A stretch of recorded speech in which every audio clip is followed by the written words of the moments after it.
Hey y'all, this is Shon Gerber. Thanks for listening today. But before we get started, I wanted to update you on the launch of my CISSP Cyber Training membership for my listening audience. On March 5th, 2023, I began offering my monthly CISSP membership at a 60% off my already low price. This introductory offer is for $19 a month for the first year. With that insanely inexpensive price, you will be able to get all of my CISSP content, practice exam questions, all my current and upcoming curated content, and finally, me. As I'm growing my products and services for my site, you will be on the ground floor to take advantage of an offer that will never, ever come back again. So if you're planning on taking the exam in 2023, or if you want to learn more in cybersecurity, this will be the time for you to make a life and career-altering decision for you and your family. This amazing offer is only available until April 1st, 2023. And after that, it will be going back up in price at the still amazing price of $47 a month. So I highly recommend that you don't delay and sign up today. All right, let's get started. Welcome to the CISSP Cyber Training Podcast, where we provide you the training and tools you need to pass the CISSP exam the first time. Hi, my name is Shon Gerber, and I'm your host for this action-packed, informative podcast. Join me each week as I provide the information you need to pass the CISSP exam and grow your cybersecurity knowledge. All right, let's get started. Let's go. All right, question 13. In which of the following database recovery techniques is an exact, up-to-date copy of the database maintained in an alternate location? First one, A, transaction logging, B, remote journaling, C, electronic vaulting, or 3, remote mirroring. Okay, so understand transaction logging, remote journaling, electronic vaulting, remote mirroring. Then this falls into the CISSP in the database, or I should say in the disaster recovery aspect. So when you're using a remote mirroring solution, that is what you want, especially when you're looking at specifically taking an exact up-to-date copy of the database and it's maintained in an alternate location. So you're mirroring the databases. So you use a remote mirroring, an exact copy of the database is maintained in an alternate location. You keep this remote copy up to date by executing all transactions on both the primary and the remote site at the same time. So it's important for you to understand that you're going to have this in both locations, but it's just basically making it, once it makes a transaction change on one, it makes a transaction change on the other. So that's pretty much how it works. Practice exam question 14. What kind of recovery facility enables an organization to resume operations as quickly as possible? Again, disaster recovery.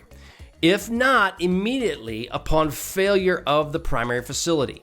So what kind of recovery facility enables an organization to resume operations as quickly as possible, if not immediately, upon the failure of the primary facility? So once one goes down, bam, the other one's coming right back up.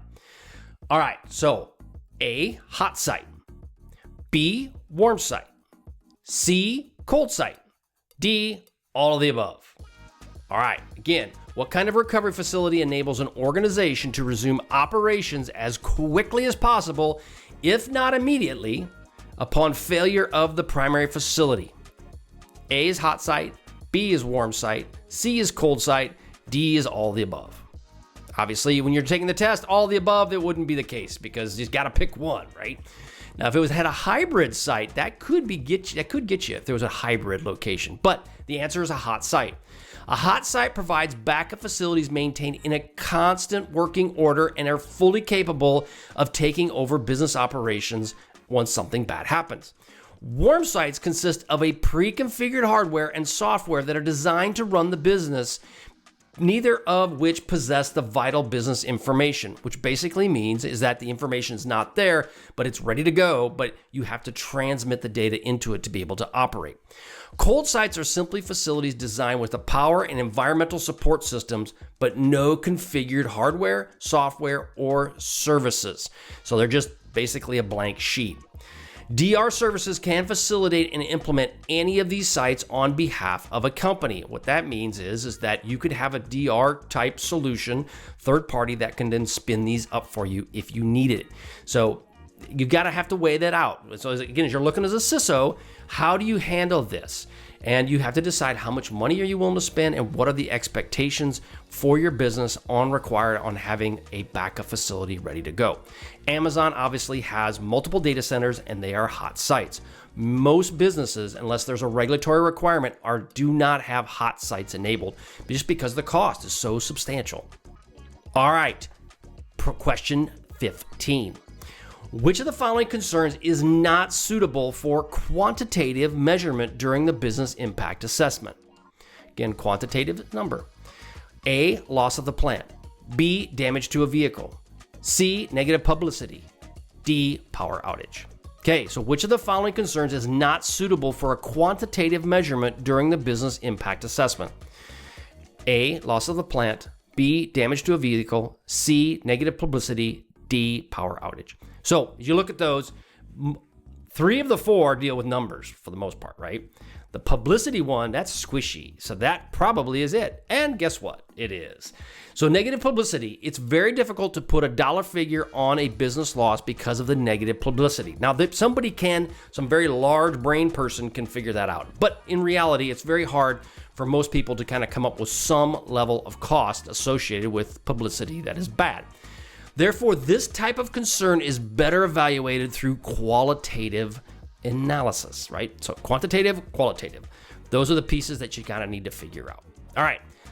That's all I've got for today. I hope you guys enjoyed this. And again, go out to CISSP Got some amazing things out there. I guarantee you we have it and you can't believe it. It's awesome. So I want you to help you pass the CISSP the first time. Go check us out. We're better than everybody else because guess what? I've done it, been there, done that, got the t-shirt, and I can help you become a CISO. I can help you be successful in the CISSP. Just give me a shot. All right, talk to you later. Go out to CISSP Catch you on the flip side. See ya.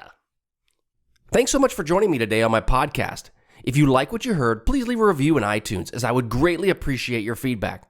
Also, don't forget the 60% of my membership at the CISSP cybertraining.com will be ending the 1st of April, 2023. So sign up today for this once-in-a-lifetime sales event. Thanks again for listening. See ya.